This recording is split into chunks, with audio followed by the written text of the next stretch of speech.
ओम नमो भगवते वासुदेवाय नमो नमस्कार फ्रेंड्स आपण मानक आम यूट्यूब चैनल को पुणी थे स्वागतम एवं शुभकामना।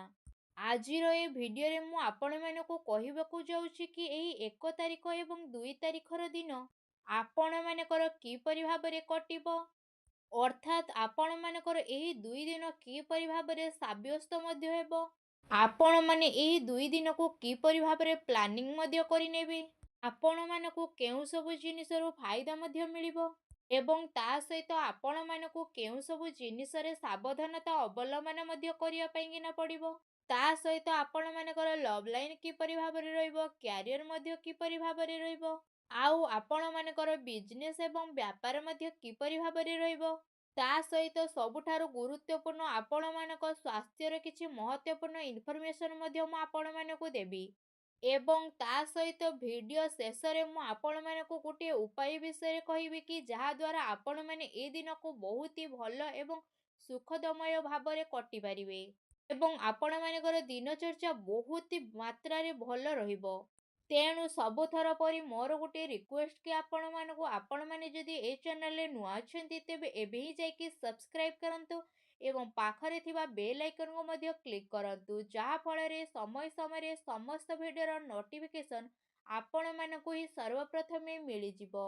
आसंतु एबे जानिबा आपणको मानक पई कि एही डिसेंबर 1 तारिख एवं 2 तारिखर दिन अर्थात आपणको मानक पई कि ना एही 2 दिन किपरि भाबरे साब्यस्त मध्य हेबा पाई कि ना जाउअछि। जदि मु आपण मानक विशेष भाबरे कहिबि कि जे सबुठारु आपण मानक पाई कि ना ए 2 दिन कोन पॉजिटिव हेबा पाई कि ना जाउअछि, जदि मु आपण मानक विशेष भाबरे कहिबि कि तो ए दिन आपण मानकर घर परिवार रे शुभ कार्य संपन्न हेबार विशेष भाबरे जोग मध्य बनुअछि। परिवार रे उत्साहर माहौल देखिबा पाई कि ना आपण मानक मिलिबो। संतान मानक प्रति आपण मानकर चिंता मध्य ए दिन मानकर बढ़ी जिवो। ता सहित आपण मानक कौनसी भी दिगरु साहाय्य मिलिबार विशेष सूचना मध्य मिलुअछि। आ सहित आपण माने सबु बेले भाबी चिंती किना कार्य करिया पाइंगे ना आगो को मध्य बढ़िबे, जहा द्वारा आपण मानकर घर परिवार रे स्थिति आपण मानकर बनिकिना होइकिना रहिबो। एहा सहित आपण मानकर कौनसी गुटिए स्वप्न साकार मध्य हेबा पाइंगे ना जाउअछि। सेथि पाइंगे ना आपण माने निजर कार्य उपरे ध्यान केंद्रित करिकिना रखंतु।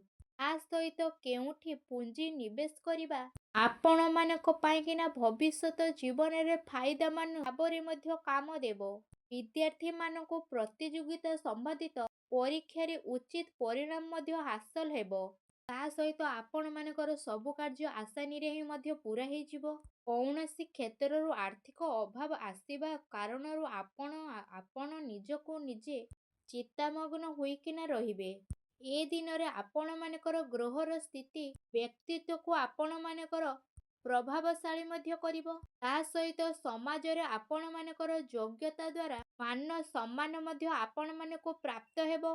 धार्मिक एवं आध्यात्मिक क्षेत्र रे आपण मानकर रुचि देखिबा पाइंगिना मिलिबो। ए सब कारणरु आपण मानकर भावना सकारात्मक एवं संतुलित मध्य नजर आसीबो। ଏହା ସହିତ ଯଦି କହିବା କି ଅନ୍ୟର ପରାମର୍ଶ ଅପେକ୍ଷା ଆପଣ ମାନେ ନିଜର ଯୋଗ୍ୟତା ଏବଂ କ୍ଷମତା ଉପରେ ଅଧିକ ମାତ୍ରାରେ ବିଶ୍ୱାସ ମଧ୍ୟ କରନ୍ତୁ। ଏ ଦିନ ଆପଣ ମାନଙ୍କର ମହତ୍ୱପୂର୍ଣ୍ଣ ଆକାଂକ୍ଷା ମଧ୍ୟ ଦେଖିବ। ତା ସହିତ ପ୍ରପର୍ଟି ସମ୍ବନ୍ଧିତ କିଛି କାମ ଆପଣ ମାନଙ୍କର ଅଟକି ଥିଲା ତା ମଧ୍ୟ ଏ ଦିନ ମାନଙ୍କରେ ପୂରା ହେବ। ସେଥିପାଇଁ ନା ଆପଣ ମାନେ ସେଥିପ୍ରତି ଧ୍ୟାନ କେନ୍ଦ୍ରିତ କରିକିନା ରଖନ୍ତୁ। ତା ସହିତ ପଇସା ନିବେଶ ପାଇକିନା ଏ ଦିନ ବହୁତ ଉତ୍ତମ ଭରା ହୋଇକିନା ରହିବ।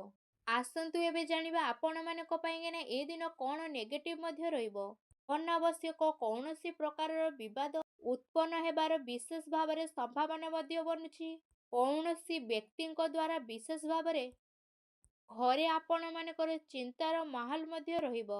ଧନ ଅଚଳ ସମ୍ପତ୍ତିକୁ ନେଇକି ବିବାଦ ଉତ୍ପନ୍ନ ହେବାର ବିଶେଷ ସମ୍ଭାବନା ମଧ୍ୟ ରହିଛି।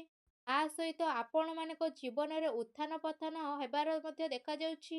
ତ ସେ ସବୁ କାର୍ଯ୍ୟରୁ ଆପଣ ମାନେ ନିଜେ ନିଜକୁ ଦୂରେଇ ରଖିବାକୁ ମଧ୍ୟ ଟ୍ରାଏ କରନ୍ତୁ।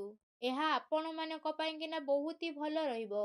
କେବେ କେବେ ଅଳସୁଆମୀ କାରଣରୁ ଯଦି କହିବା ଆପଣ ମାନଙ୍କ କାର୍ଯ୍ୟରେ ବାଧାବିଘ୍ନ ମଧ୍ୟ ଆସିପାରେ। ତେଣୁ ଆପଣମାନେ ଧ୍ୟାନ ରଖନ୍ତୁ କି ଟିକେ ଭୁଲ ବୁଝାମଣା ଆପଣଙ୍କୁ ଆପଣମାନଙ୍କର ଲକ୍ଷ୍ୟଠାରୁ ମଧ୍ୟ ଭଟକି ଦେଇପାରେ। ଏହା ସହିତ ଆପଣମାନଙ୍କୁ କିଛି କଥା ମନେ ରଖିବାର ଅଛି, କାହିଁକି ନା କୌଣସି କଠୋର ବାଣୀ ଦ୍ୱାରା ଆପଣମାନଙ୍କର କିଛି ଲୋକମାନଙ୍କ ଦ୍ୱାରା ଲଢ଼େଇ ଝଗଡ଼ା ହେବାର ମଧ୍ୟ ଯୋଗ ବନୁଅଛି। ସେଥିପାଇଁକି ନା ଆପଣମାନେ ଆପଣମାନଙ୍କର ନିଜର କଥାବାର୍ତ୍ତା ଉପରେ ରୋକ୍ ଲଗାନ୍ତୁ। କାମର ଭାର ଯେହେତୁ ଆପଣଙ୍କ ମାନଙ୍କ ଉପରେ ପଡ଼ିବ, ତେଣୁ ଆପଣମାନଙ୍କର ଶରୀରରେ କିଛିଟା କଷ୍ଟ ଅନୁଭବ ମଧ୍ୟ କରିବେ। ସେଥିପାଇଁକି ନା ଆପଣମାନେ ଲଗାତାର ଆରାମ ମଧ୍ୟ କରନ୍ତୁ। ଆସନ୍ତୁ ଜାଣିବା ଏବେ ଆପଣମାନଙ୍କର ଲଭ୍ ଲାଇନ୍ କିପରି ଭାବରେ ରହିବ। ପତି ପତ୍ନୀଙ୍କ ମଧ୍ୟରେ ଆକସ୍ମିକ ମଧୁର ସମ୍ବନ୍ଧ ମଧ୍ୟ ରହିବ। ବ୍ୟସ୍ତତା ଭିତରେ ରହିଲେ ମଧ୍ୟ ଆପଣ ଆପଣମାନଙ୍କର ପରିବାର ପ୍ରତି ମଧ୍ୟ ଟାଇମ୍ ବାହାର କରିବେ। ଆଉ ଆପଣମାନେ ଘରର ବାତାବରଣକୁ ଆହୁରି ଅଧିକ ଖୁସିଭରା ମଧ୍ୟ କରିଦେବେ। ଘର ପରିବାରର ସହିତ ସପିଂ କରିବାରେ ଆପଣମାନେ ଆପଣମାନଙ୍କର ଟାଇମ୍କୁ ମଧ୍ୟ ଏହି ଦିନମାନଙ୍କରେ ସ୍ପେଣ୍ଡ କରିବେ, ଯାହାଦ୍ୱାରା ଘରେ ଆହୁରି ଅଧିକ ଖୁସିଭରା ମଧ୍ୟ ରହିବ।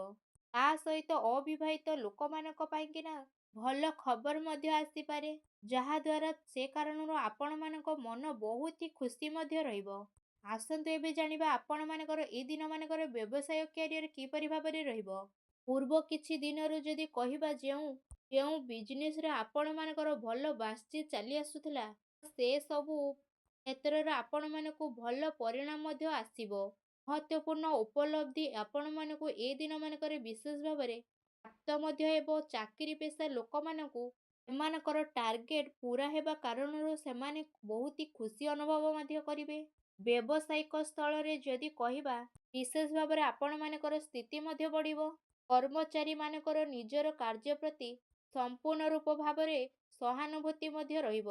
ଯେଉଁ କାରଣ ପାଇଁ ଯଦି କହିବା, କାମ ଆପଣମାନଙ୍କର ସମୟର ସହିତ ପୂରା ହେବାର ଯୋଗ ମଧ୍ୟ ରହିଛି। ଚାକିରି ପେଶା ଲୋକମାନଙ୍କୁ କୌଣସି ଅଫିସିଆଲି ଯାତ୍ରା ମଧ୍ୟ କରିବା ପାଇଁକିନା ପଡ଼ିପାରେ। ଆସନ୍ତୁ ଏବେ ଜାଣିବା ଆପଣମାନଙ୍କର ଏ ଦିନମାନଙ୍କରେ ସ୍ୱାସ୍ଥ୍ୟ କିପରି ଭାବରେ ରହିବ। ଯଦି କହିବା କି ଏ ସମୟରେ ଆପଣମାନଙ୍କୁ କୌଣସି ଯେ କ୍ଷେତ୍ରରେ ଥକାପଣ ବା କମଜୋରି ମଧ୍ୟ ଆପଣମାନଙ୍କୁ ଏ ଦିନମାନଙ୍କରେ ଅନୁଭବ ହୋଇପାରେ। ସେଥିପାଇଁକିନା ଆପଣମାନେ ଆପଣମାନଙ୍କର ଖାଦ୍ୟପେୟ ବିଶେଷ ଭାବରେ ଧ୍ୟାନ ମଧ୍ୟ ଦିଅନ୍ତୁ। ଏହା ସହିତ ଆପଣମାନେ ବିଶେଷ ଭାବରେ ଆୟୁର୍ବେଦିକ ଜିନିଷ ଅଧିକରୁ ଅଧିକ ମାତ୍ରାରେ ସେବନ ମଧ୍ୟ କରନ୍ତୁ, କାହିଁକି ନା ଆୟୁର୍ବେଦିକ ଜିନିଷରେ ବହୁତ ଫାଇଦାମାନ ହୋଇଥାଏ, ଯାହା ଆପଣମାନଙ୍କ ସ୍ୱାସ୍ଥ୍ୟକୁ ବହୁତ ଭଲ ରଖିବ ଏବଂ ଆପଣମାନେ ସୁସ୍ଥ ରହିବେ। ତେଣୁ ଏହାର ସେବନ ନିହାତି ଭାବରେ କରନ୍ତୁ। ତା ସହିତ ଆପଣମାନେ ଆପଣମାନଙ୍କର ସ୍ୱାସ୍ଥ୍ୟକୁ ଆହୁରି ଅଧିକ ଭଲ ରଖିବା ପାଇଁକିନା ଆପଣମାନେ ପ୍ରତ୍ୟେକ ଦିନ ଯୋଗ କରନ୍ତୁ ଏବଂ ବ୍ୟାୟାମ କରନ୍ତୁ ଏବଂ ସୁଖାସନ ନିହାତି ଭାବରେ କରନ୍ତୁ, ଯାହାଦ୍ୱାରା ଆପଣମାନେ ଫିଟ୍ ରହିବେ। ଆସନ୍ତୁ ଏବେ ଜାଣିବା ଆପଣମାନଙ୍କ ପାଇଁକିନା ଏ ଦିନମାନଙ୍କରେ କ'ଣ ବିଶେଷ ଉପାୟ ମଧ୍ୟ ରହିଅଛି। ଏ ଦିନରେ ଆପଣମାନେ ବିଶେଷ ଭାବରେ ସ୍ନାନ ଆଦି କରିସାରିଲା ପରେ ମା ଗାୟତ୍ରୀ ଦେବୀଙ୍କ ମନ୍ଦିରକୁ ଯାଇକିନା ଆପଣମାନେ ତାଙ୍କୁ ପୂଜା କରନ୍ତୁ। ତାଙ୍କୁ କିଛି ଫୁଲ ମଧ୍ୟ ଅର୍ପଣ କରନ୍ତୁ ଏବଂ ସେଠି ବସିକିନା ଆପଣମାନେ ଗାୟତ୍ରୀ ମନ୍ତ୍ର ମଧ୍ୟ ଜପ କରନ୍ତୁ।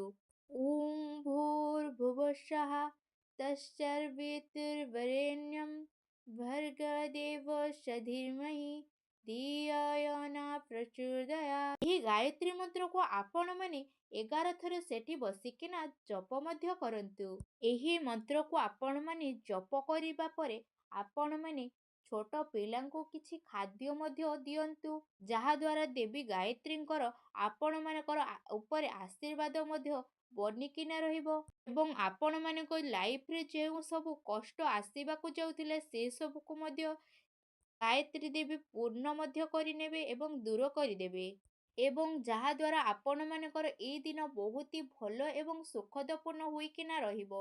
ଆଶା କରୁଛି ଆଜିର ଏ ଭିଡ଼ିଓଟି ଆପଣମାନଙ୍କୁ ବହୁତ ମାତ୍ରାରେ ଭଲ ଲାଗିଥିବ। ଯଦି ଭଲ ଲାଗିଥାଏ ତେବେ କମେଣ୍ଟ ବକ୍ସରେ ଆପଣମାନେ ମା ଗାୟତ୍ରୀ ଦେବୀ ବୋଲି ଅବଶ୍ୟ ଲେଖନ୍ତୁ। ପୁଣି ଦେଖା ହେବ ଏକ ନୂତନ ଭିଡ଼ିଓ ମାଧ୍ୟମରେ। ସେ ପର୍ଯ୍ୟନ୍ତ ଆପଣମାନେ ବିଦାୟ ଦିଅନ୍ତୁ। ରହୁଛି, ଧନ୍ୟବାଦ।